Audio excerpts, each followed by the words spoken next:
Winter, 1944. Why did a runway suddenly appear in the forest?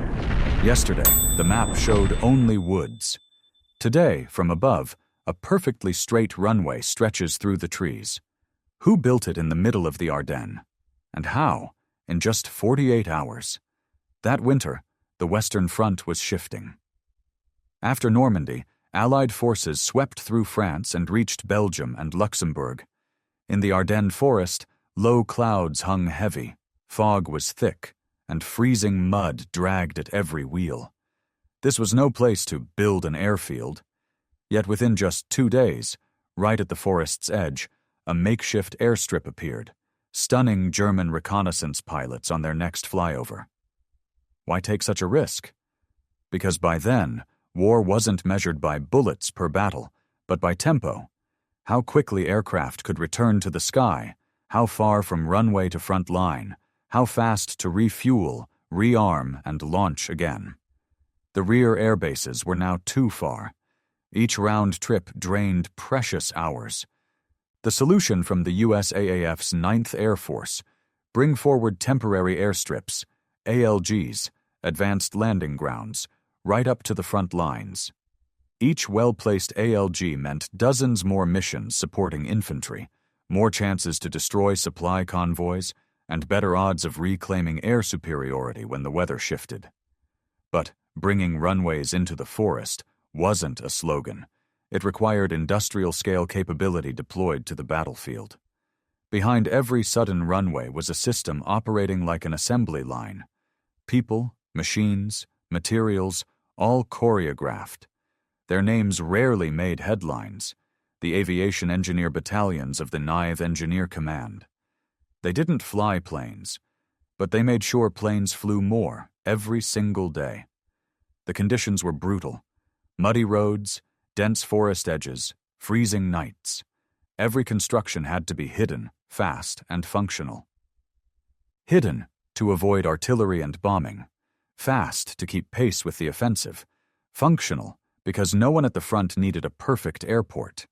They needed a runway that could handle takeoffs and landings by the next morning. Their main building blocks were Marston mat, PSP, perforated steel plates. Each plate locked into the next, forming a solid, load-bearing surface over compacted ground. We'll see exactly how these were laid in Chapter 3, but for now, all you need to know is this: they were the key to turning forest into runway in a matter of hours. Our story picks up in Limburg, Belgium, late December 1944. There stood an airfield codenamed Y-29, Ash Ayaz, a symbol of how the Americans cut runways out of brush and thickets. From a distance, Y-29 looked like sparse woodland.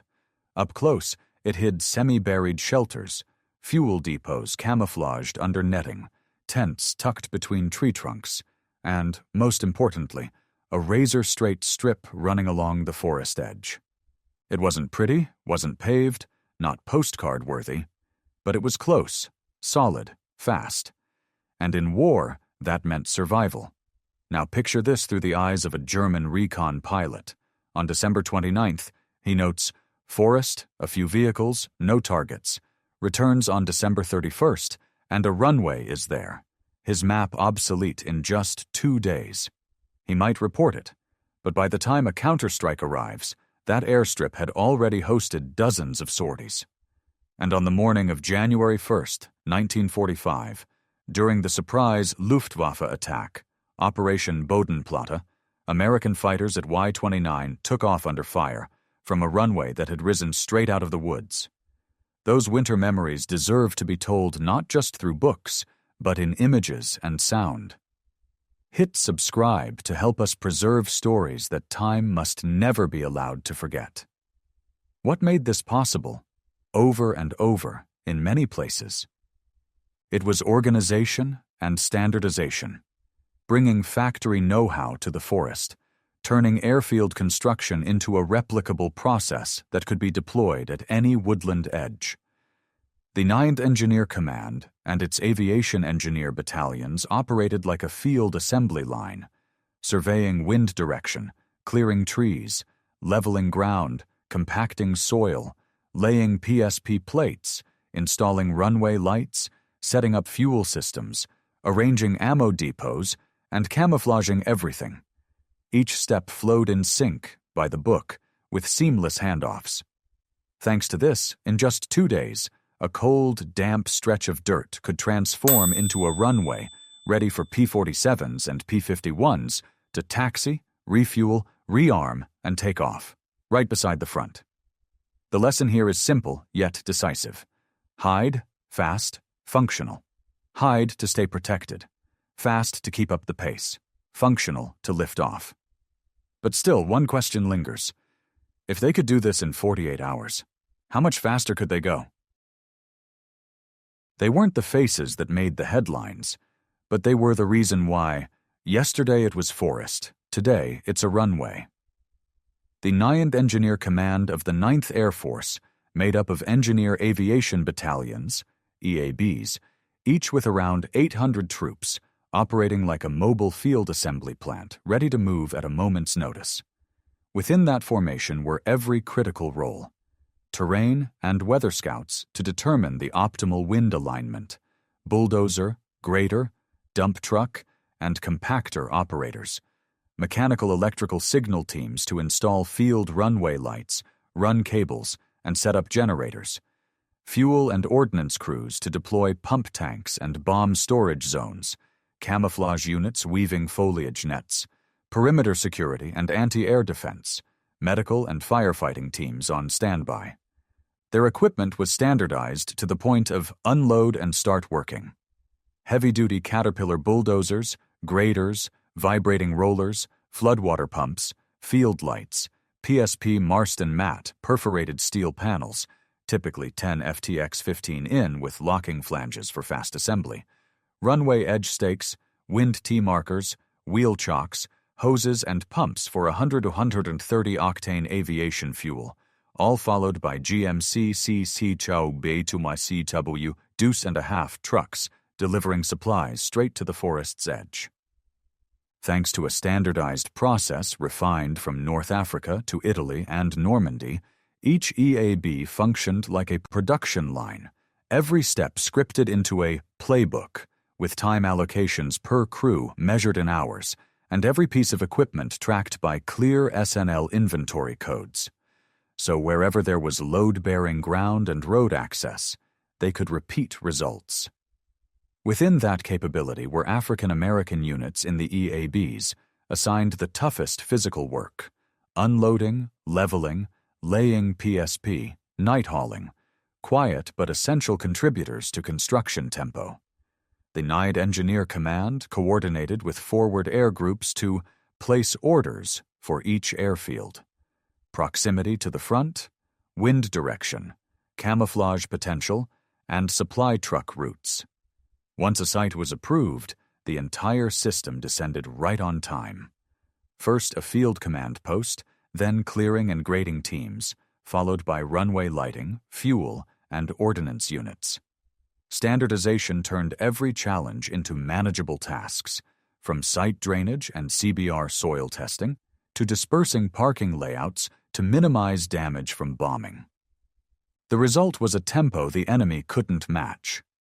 At its peak, the 9th Air Force's Aviation Engineering Force was building a new airfield roughly every 36 hours, and by Victory in Europe Day had constructed or restored 241 airfields across Western Europe. This wasn't a one-off achievement. It was a repeatable, controlled capability. Today, at the forest edge of Limburg, it's Y-29, Ash IAs.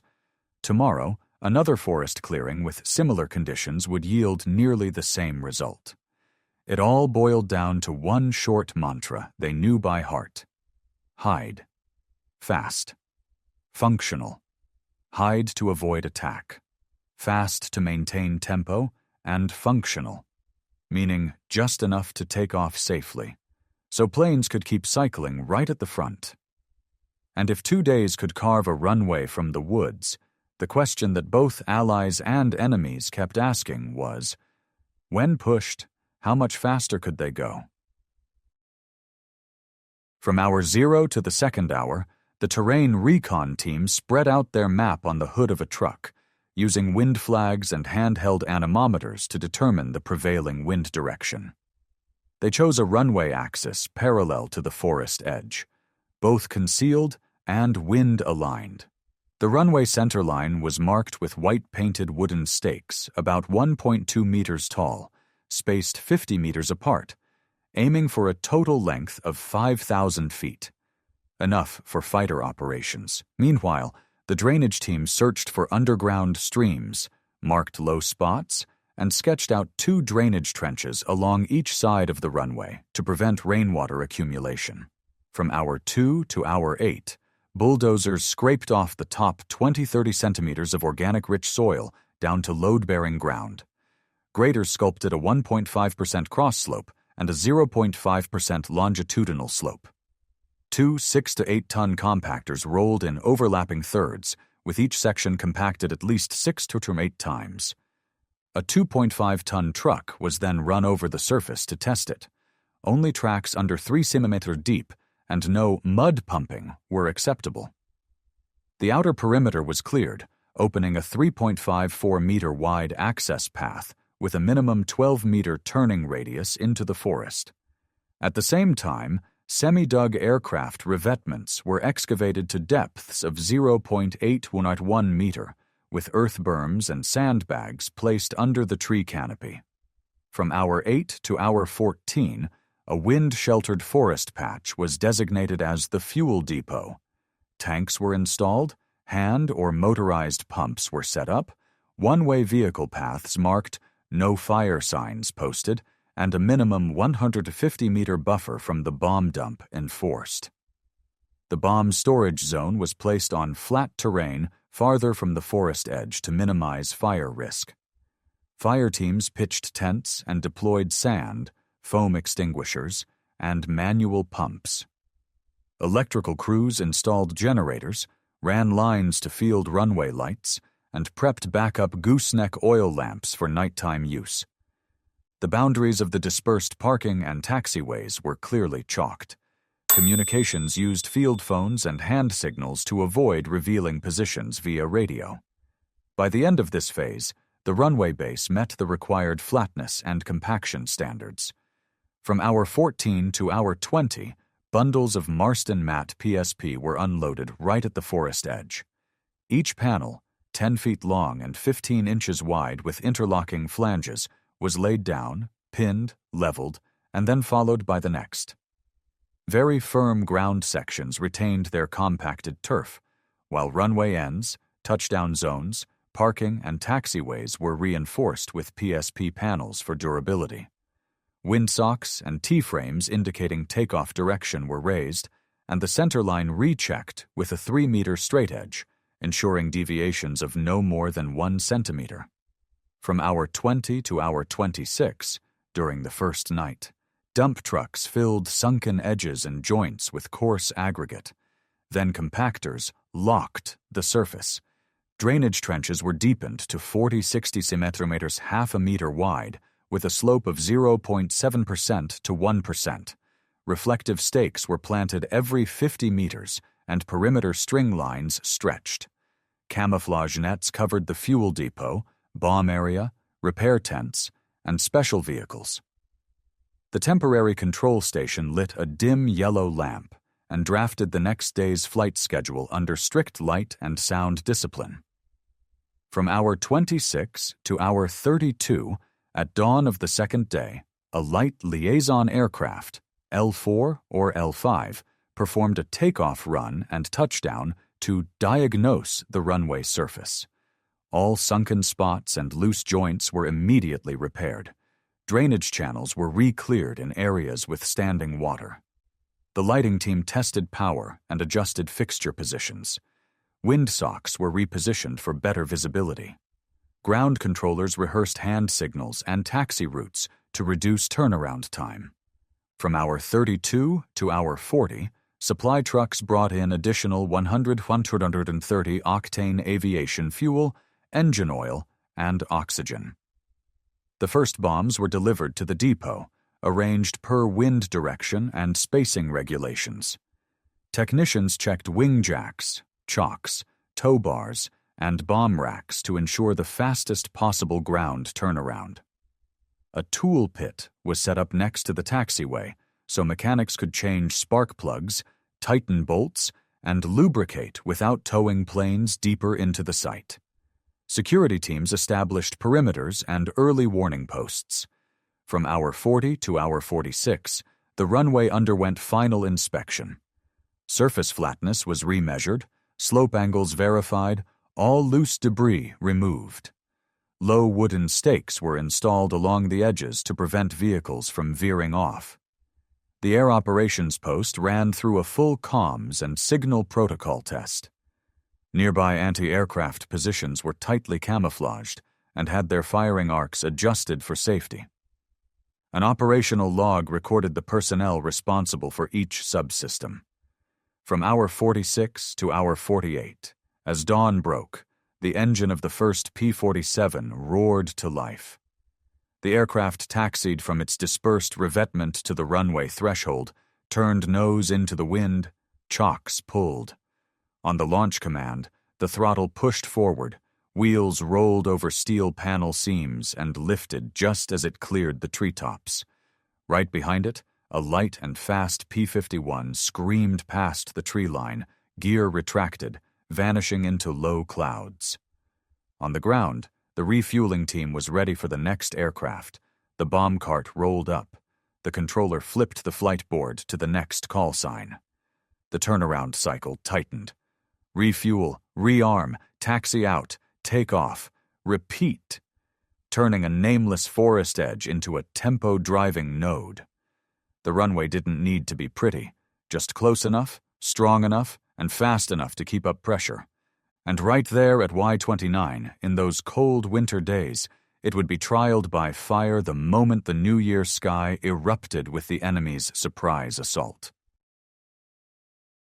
In late November 1944, as the first cold winds swept through the pine canopies of Limburg, a sparse forest patch near Asch, close to Genk-Zoetendaal, Belgium, was selected as the site for the 9th Air Force's next forward airfield. On the operations map, this spot checked 3 rare boxes, close enough to the front lines for rapid fighter response, hidden well enough under forest cover to evade enemy recon, and accessible via load-bearing roads for medium supply trucks. Its codename, Y-29. From above, Y-29 looked like nothing more than a narrow clearing between rows of trees. On the ground, white-painted wooden stakes began lining the forest edge, like the first bones of a creature taking form. The aviation engineer battalions of the 9th Engineer Command, among them the 852nd and 846th EAB, applied their memorized playbook. Survey the wind, align the runway along the tree line for both airflow and concealment, dig twin drainage trenches, compact the turf and soil base, and lay down Marston mat PSP panels at stress points, runway ends, touchdown zones, parking bays, taxiways. The goal was a 5,000-foot runway, long enough for both the heavy P-47 Thunderbolt and the lighter P-51 Mustang to operate safely in the harsh end-of-year conditions. Fuel was stored in 55-gallon drums at least 150 meters from the bomb depot. Hand and motorized pumps were set up.